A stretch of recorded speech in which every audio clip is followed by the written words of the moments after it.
Vamos a estar dando finalización a este tema de la oración, que es sumamente importante. Vamos a hacer un repaso de todo lo que vimos y agregar dos puntos que no vimos, o si los vimos muy por arriba y que son de suma importancia, como es el ingrediente de la fe en la oración y la oración congregacional, que tanto necesitamos, que todavía no tenemos una reunión de oración y que deberíamos ya empezar a pensar en eso seriamente. Así que bueno, primero oramos. Señor, te damos gracias por este tiempo, por tu palabra, Señor, poderosa que obra en nuestros corazones, Señor, por los hermanos aquí presentes, Señor, para que tú obres en cada uno según su necesidad y tu voluntad, Señor. Bendice esta reunión en el nombre poderoso de Jesús. Amén. Bueno, vimos que la Biblia está saturada de oraciones, completamente en los patriarcas, en los profetas. El libro más grande de la Biblia, que es el libro de los Salmos, es un libro de puras oraciones. Así que Dios está interesado en que oremos. Así que un cristiano sin oración, decía, es como una planta que le falta el agua. Decía, una planta necesita de sol, de agua y de aire. Así necesita el cristiano de la oración, de la Biblia y de Jesús. Vimos el modelo de oración, que es el Padre Nuestro, que es un modelo donde nos indican, no para decirlo de manera repetitiva, sino nos da principios de cómo debemos orar. Es interesante memorizarse el Padre Nuestro y después pensar en eso cuando uno ora. Es muy importante y edificante. Vimos también la disciplina. Qué importante es la disciplina. Nos disciplinamos en el trabajo, en una tarea, en la escuela, en un curso, levantarnos temprano. ¿Cuánto más debemos disciplinarnos en la vida eterna, en esto que se trata de este peregrinar en este mundo que nos conduce a la vida eterna? El apóstol Pablo dijo en 1 Corintios 9:27, disciplino mi cuerpo y lo pongo bajo servidumbre y lo hago obedecer. Es así, hermanos. Alguien dijo, cuando no tengas ganas de orar, es cuando más debes orar. Y así es. Vimos el ejemplo de Jesús con la viuda, que le molestaba a ese juez injusto diciéndole que le haga justicia, y este juez injusto le hizo justicia porque lo tenía cansado. ¿Cuánto más el Señor va a responder nuestras oraciones? ¿No? Vimos en la oración de Jacob, que peleó con Dios toda la noche, y le dijo, no te dejaré si no me bendices.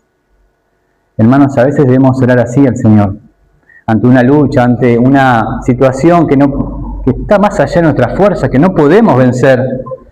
Sin duda que el Señor va a orar. Vimos la necesidad de un equilibrio en la oración y en la Biblia. Vimos, solamente la Biblia nos lleva al orgullo. Solamente la oración nos va a llevar al misticismo. Debemos orar por todos también. La Biblia nos manda a orar sin cesar, Filipenses 4:6. Orar todo el tiempo, vivir en un espíritu de oración. Así que para orar bien, dijo alguien, tenemos que estar saturados de la palabra de Dios. Si no, ¿qué es lo que vamos a orar? Debemos orar lo que Dios nos enseña en su palabra. Y para aprender bien la Biblia, alguien dijo también lo mismo, debemos orar bien para que Dios nos hable por medio de su palabra, para que Dios nos revele al corazón su palabra, para ponerla por práctica, porque hay muchos que conocen la palabra, porque leen un buen comentario bíblico, entonces dan con la correcta enseñanza, pero después esa enseñanza no llega al corazón y no puede practicarse.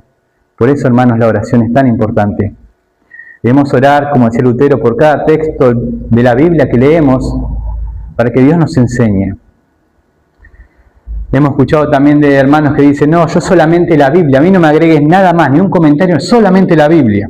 Qué peligro, ¿no? Qué orgullo, solamente la Biblia, tanto sabes que solamente le das con la Biblia. Vamos a despreciar más de 2000 años de historia, nuestros antepasados que nos dejaron, que entregaron su vida al Señor, estudiando idiomas bíblicos, haciendo comentarios. Obviamente que no vamos a tener su autoridad, pero no vamos a menospreciar. ¿Por qué? Es un dicho popular que dice, aquel que no conoce la historia está condenado a repetirla. Así que sería necio decir, no, solamente la Biblia y no leo más nada, porque tendrías que ser un erudito, autodidacta, pero no te alcanzaría una vida para estudiar lo que todo enseña en la Biblia. Así que sería una insensatez. Y la vemos en algunos eso. Así que, hermanos, debemos orar, estudiar la Biblia.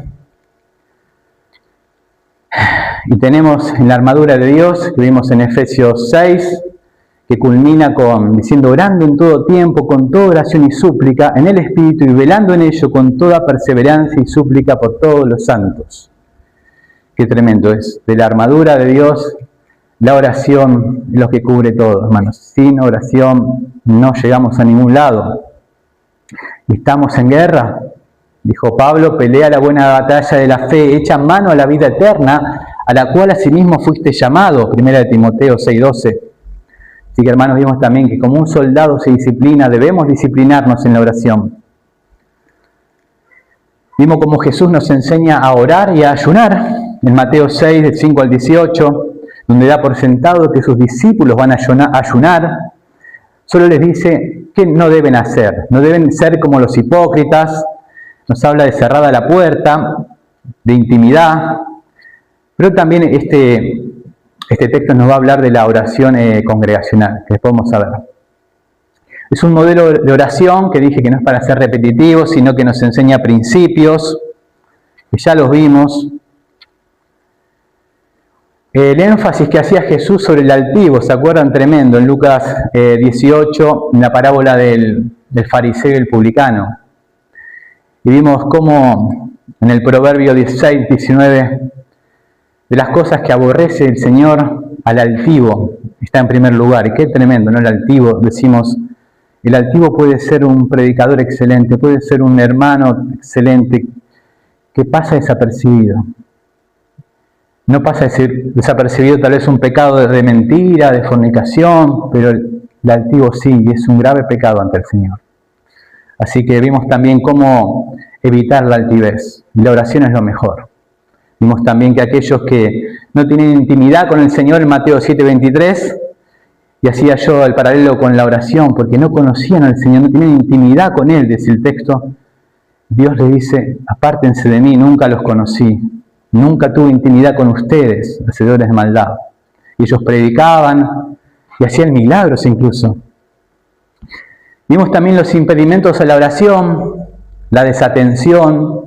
Qué importancia es prestar atención, estar atento a lo que Dios nos dice. Es la palabra del Señor. Estamos atentos cuando nos habla un profesor en la escuela, un jefe. ¿Cuánto más el Señor? Y miren lo que dice el Proverbio 4:20. Dice, hijo mío, está atento a mis palabras, inclina tu oído a mis razones. El Salmo 49:4 dice, inclinaré al proverbio mi oído. Así que la desatención es un impedimento a la oración. La preocupación, estamos preocupados por cosas que pueden ser legítimas, pero cuando llegamos al Señor, ¿qué dice el Señor? Venid a mí todos los que están trabajados y cargados, y yo os haré descansar. Confiar en que en Él descansamos, hermanos. Otro impedimento, la duda, un gran problema en la oración, la duda. Y se va en contraste con la fe, ¿no? Porque dice, pida con fe, no dudando nada, porque el que duda es semejante a la onda del mar. Otro impedimento, el pecado sin confesar. Vimos en el Salmo 66:18, si en mi corazón hubiese yo mirado o abrigado la iniquidad, el Señor no me habría escuchado. Y otros textos más que hablan de eso. A veces cuando pedimos con motivos egoístas, Santiago nos dice, pedid y no recibís porque pedís mal para gastar en vuestros deleites. En 1 Pedro 3:7, en los matrimonios, cuando hay problemas en los matrimonios, dice 1 Pedro 3:7, vosotros maridos igualmente vivid con ella sabiamente, dando honor a la mujer para que vuestras oraciones no tengan estorbo. Un problema también. No ayudar al necesitado, no tener un corazón con aquel necesitado, pobre, hermano que está pasando por una dificultad. Es tremendo. El proverbio dice, dice, el que cierra su oído el clamor del pobre, también él clamará y no será oído. Y es grave eso, ¿no? Por eso debemos cultivar un corazón para con nuestros hermanos y nuestro prójimo. O en la oración eficaz, vimos en Santiago, unos oran por otros. La oración eficaz nos habla de la importancia de estar bien con los hermanos. Porque dice, confesad vuestras ofensas unos a otros y orad unos por otros para que seáis sanados. Y ahí la oración eficaz del justo puede mucho. Y vemos que el contexto es que se tienen que confesar los pecados unos a otros, orar unos por los otros. Ese espíritu de hermandad, de amor, que se veía en los primeros cristianos, que decían, mírenlos cómo se aman. Ese espíritu debe haber en nosotros, hermanos. Era un distintivo de los cristianos primitivos. Y un mandamiento del Señor. En Juan 13 dice, un mandamiento nuevo os doy, que os améis unos a otros como yo os he amado, que también os améis unos a otros. Y en esto conocerán todos que sois mis discípulos si tuvieran amor unos por los otros. 3 veces lo repiten. Qué bárbaro, ¿no? Ahí dice que el mundo va a saber que somos realmente discípulos del Señor. Vimos del ayuno, que el ayuno es algo bíblico, es un recurso bíblico, era un mandato para el pueblo de Israel. Tenían un día especial en Levítico 16, el Yom Kippur, donde todo Israel ayunaba. Creo que hasta el día de hoy lo hacen. Y lo vemos a lo largo de todas las Escrituras, los profetas en las situaciones de calamidad, de crisis, de guerra, Esther, Nehemías, un montón de textos bíblicos donde el ayuno era algo que se practicaba. Y ahora a veces nosotros decíamos que vemos grupos que hacen sobreénfasis en el ayuno y hacen doctrinas heréticas sobre el ayuno, donde buscan nuevas revelaciones, donde ellos mismos no buscan las revelaciones escritas que tienen en la Biblia. Entonces eso es un peligro, buscar nuevas revelaciones cuando no querés conocer la revelación que Dios ya te dio. Buscar nuevas sería una insensatez, ¿no? Vimos también en Hechos de los Apóstoles cómo practicaban el ayuno, en Hechos 3, en Hechos 14, en la formación de la iglesia, en la encomendación de misioneros, de diáconos, y cómo lo practicaron los hombres de Dios a lo largo de la historia. Vimos a Agustín, Calvino, Lutero, Spurgeon, todos estaban de acuerdo con eso y la practicaban, el ayuno y la oración. Estaban en contra de la oración impuesta, eso hablamos también. Y vimos los estímulos a la oración, los estímulos, esas cosas que nos estimulan, que nos animan a orar más, y que son las promesas de Dios y los hechos de Dios en el pasado, como decía el salmista, ¿no? Así que bueno, y sobre todo lo que nos anima más a orar es Cristo. Las oraciones, dice que las oraciones más profundas del apóstol Pablo, en las que pide que seamos fortalecidos espiritualmente para que Jesús establezca su hogar permanente en nuestras vidas. En Efesios 3:17. Dice así en Efesios 3:19, pido en oración que de sus gloriosos e inagotables recursos los fortalezca con poder en el ser interior por medio de su Espíritu. Entonces Cristo habitará en el corazón de ustedes a medida que confíen en Él. Espero que puedan comprender cómo corresponde a todo el pueblo de Dios cuán ancho, cuán alto y cuán largo y cuán profundo es su amor. Mi deseo es que experimenten el amor de Cristo, aun cuando es demasiado grande para comprenderlo. Bueno, esta idea también la da en Gálatas 4:19, dice, hijitos míos, por quienes vuelvo a sufrir dolores de parto hasta que Cristo sea formado en vosotros. ¿Entienden la idea? No es que Cristo no habitaba en sus vidas, no habían recibido a las personas convertidas, pero todavía Cristo no había sido formado totalmente en ellos. Y Pablo ora por eso, y es por lo que oramos nosotros, hermanos. Y cada uno de nosotros todavía no está formado también. Si no, estaríamos acá, creo. Por eso, hermanos, oramos por eso, para que Cristo gobierne toda nuestra vida. Eso es lo que oraba Pablo. Así que vimos que Cristo puede estar de una manera incompleta en el creyente. Eso lo podemos ver en cristianos inmaduros, o también en algunos que les cuesta aprender, no sé, pero se lo ve. Eso es evidente porque está en la Escritura. Vemos algunas promesas del Señor en los Salmos, en los Proverbios, en Isaías. Vimos un montón de renovación, de bienestar, de restauración, de vida eterna, bueno, de paz.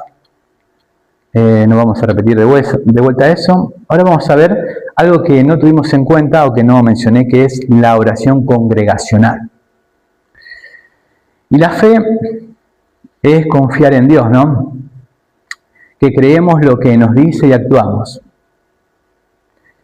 La oración bíblica congregacional es cuando el pueblo de Dios se junta para hablar con Él al mismo tiempo, con un mismo sentir. No es que uno ora y los demás escuchan, es que todos están orando juntos. Y esto lo vemos, en la promesa del Señor, en Mateo 6:9, vosotros pues oraréis así, Padre nuestro. Nótese que ahí usa el plural, está hablando de una oración congregacional también. En Mateo 18:19 es una hermosa promesa para nosotros, hermanos. Si dos de vosotros se ponen de acuerdo en la tierra acerca de cualquier cosa que pidan, les será hecho, porque donde están 2 o 3 congregados en mi nombre, allí estoy yo. Jesús promete su presencia especial donde estamos 2 o más. Hermanos, por eso es importante que nos reunamos a orar. Y la iglesia primitiva lo practicó así tal cual. Dice en Hechos 2:42, perseveraban en la doctrina, en el partimiento del pan, en las oraciones, plural, congregacional. Dice en Hechos 4:24, después de soltar a Pedro y a Juan, alzaron unánimes la voz, oraron todos juntos por valentía, y tembló el lugar donde estaban. En Hechos 12:5, la iglesia hacía sin cesar oraciones a Dios por él, cuando Pedro estaba preso. Era como una vigilia de oración, diríamos. Es interesante, ¿no? Que todos oremos, que seamos de un mismo espíritu. Pablo en 1 Corintios 14:16, Pablo habla del amén, que dice, toda la congregación cuando uno da gracias. Implica que todos entendían y se unían a la oración en voz alta. Amén, es decir, así es, así sea. Así que elementos que van en la oración congregacional es unánime, estamos todos de acuerdo, se usa en la voz alta, no es que estamos en silencio, y se está postrado, de rodillas, eso se ve mucho, con acción de gracias y pidiendo por las necesidades de todos. Así que hermanos, es importante la oración congregacional, debemos establecer un día, un horario, en orar todos juntos. Y el otro condimento importantísimo de la oración, tal vez el más importante, es la fe. Sin fe la oración se vuelve un monólogo, dice alguien. Con fe se vuelve una conversación con Dios. Y la Biblia lo dice claro en Hebreos 11:6, sin fe es imposible agradar a Dios, porque es necesario que el que se acerca a Dios crea que le hay y es galardonador de los que le buscan. Así que hermanos, debemos orar con fe, creer lo que Dios nos dice en su palabra y que Él nos responde. Alguien dijo, la fe es como la llave que abre la puerta. Puedes tocar 1000 veces, pero sin llave no entras. Así es, hermanos, debemos orar con fe. Santiago 1:6 dice, pida con fe, no dudando nada, porque el que duda es semejante a la onda del mar, que es arrastrado por el viento y echado de una parte a otra. Jesús mismo lo repitió, todo lo que pidéis orando, creed que ya lo recibiste y os vendrá. Mateo 21:22, todo lo que pidiereis en oración, creyendo lo recibiréis. La fe no es que obliga a Dios, la fe es la condición que Dios puso para darnos las cosas. Así que hermanos, la fe le da sentido a la espera. Así que hermanos, debemos disciplinarnos en la oración, tomar en serio esto, oración congregacional, y orar con fe. Y si no tenemos fe, orar que Dios nos dé fe. Si nos cuesta entender la Biblia, oramos que Dios nos enseñe a entender la Biblia. Y así, alguien dijo, ¿hasta cuándo oro? Orás, insistís hasta que Dios responda. Es así, hermanos, como la viuda, insistir hasta que Dios responda. Y Dios no es como un juez injusto. Dios es el juez más bueno y es nuestro Padre Celestial. Así que hermanos, que Dios les bendiga. Oramos, hermanos. Señor, te damos gracias por este tiempo, por tu palabra. Señor, por la oración, Señor. Porque tú nos enseñas a orar, Señor, en tu palabra. Y nos das este privilegio de acercarnos a ti, Señor. sabiendo que tú respondes, Señor, y sabiendo también que si oramos congregacionalmente, tú prometes estar de una manera especial, Señor. Gracias, Señor. Oramos, Señor, para que tú bendigas esta reunión, esta congregación, Señor, añadas almas, Señor, y prepares obreros, Señor. También, Señor, para que atiendas a cada necesidad de los hermanos, Señor, consueles cada corazón, y que Cristo sea nuestro todo, Señor. Cubra nuestro todo, Señor. Él llene todo nuestro corazón, nuestras vidas, Señor. En nombre de Jesús, amén.